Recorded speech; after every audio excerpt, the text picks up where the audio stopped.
Hi guys, sobrang sarap ng tulog ko kagabi. And then nagising ako morning na, alarm na ng alarm yung phone ko. Malilate na ako sa trabaho, hindi pa ako bumangon guys. Katapos may na-receive pa akong messenger chat. And then binidyohan ako ng humihilik. Oh my god guys.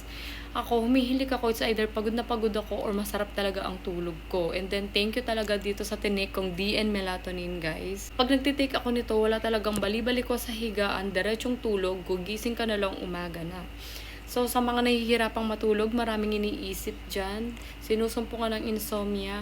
Try nyo tong DN Melatonin Gummies. Ang sarap ng gummies na to. Kung ayaw nyo mag-take ng tablet or capsule, ito yung good for you guys. Para lang siyang candy. Ayan.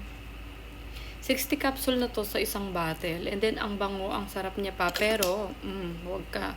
15 to 30 minutes is plakda ka na nito. And then, syempre, maagang matutulog, maagang gigising. So, kung nahihirapan kang matulog, pabali-balikwas ka, maog ka nang magpupuyat pa, mag-take ka na agad nito. So, 2 gummies every day, guys. Or, kung kailangan nyo lang siya, dun nyo lang siya i-take.